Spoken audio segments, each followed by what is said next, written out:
જીવદયા માટે હાર્દિક પટેલની અનોખી પદયાત્રા બારડોલીથી વીરપુર સુધી જલારામ બાપાની પ્રેરણાથી સેવાયાત્રા। બારડોલી ખાતે અબોલ જીવોની સેવા માટે ચાલતો એક જીવદયા આશ્રમ આર્થિક તંગીના કારણે બંધ થવાની અણી પર હતો। આ અણસાર આવતાની સાથે જ બારડોલીના હાર્દિક પટેલ નામના યુવાને એક અનોખો નિર્ણય લીધો। આશ્રમને મદદરૂપ થવા અને જલારામ બાપા પ્રત્યેની પોતાની અઢળક શ્રદ્ધા વ્યક્ત કરવા માટે બારડોલીથી વીરપુર સુધીની એકલવાઈ પદયાત્રા કરવાનો સંકલ્પ કર્યો। હાર્દિક પટેલનો વિશ્વાસ હતો કે દેને કો ટુકડા ભલા, લેને કો હરિનામ, એટલે કે અન્ય જીવની સેવા કરવી એ જ જલારામ બાપાના જીવનનું મુખ્ય ધ્યેય છે।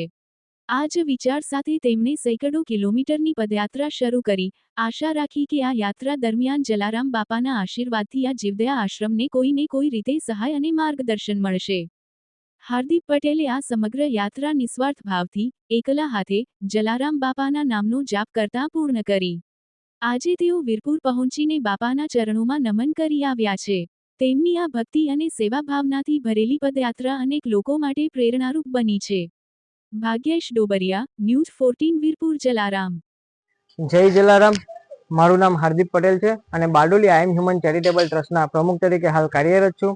બારડોલીથી વીરપુર પદયાત્રા એટલે કે અબોલ જીવોની સેવાને નિરંતર ચાલુ રાખવા માટે અમે આ પદયાત્રાની આયોજન કર્યું છે। આ પદયાત્રા અમારી 14 દિવસ અને 1 રાત્રિ દરમિયાન પૂરી થઈ છે અને આજે હું અહીંયા પહોંચ્યો છું।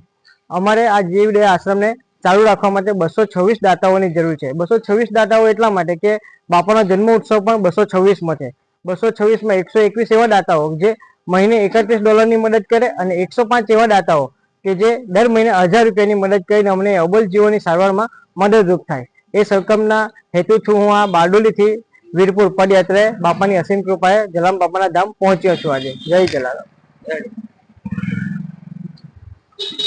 બારડોલી આઈ એમ હ્યુમન ચેરિટેબલ ટ્રસ્ટની ઘણી પ્રવૃત્તિઓ સેવા ચાલે, એમાં વધારે પડતી સેવા અત્યારે અબોલ નિરાધાર પશુ પંખીની જેઓની સારવાર માટે જીવદયા આશ્રમ બંધ કરવાની તૈયારીમાં હતું। ફંડના હિસાબે જલારામ બાપાના પ્રાર્થના કરવા માટે હાર્દિકભાઈ બારડોલીથી વીરપુર 500 કિલોમીટર પદયાત્રા કરીને આવ્યા છે કે જેઓ બાપાના આશીર્વાદ લઈને દાતાઓને પ્રાર્થના કરે કે આનો સહયોગ આપે અને સતત આ નિરંતર સેવા ચાલુ રહે એ માટે બાપાને પ્રાર્થના કરવા આવ્યા છે।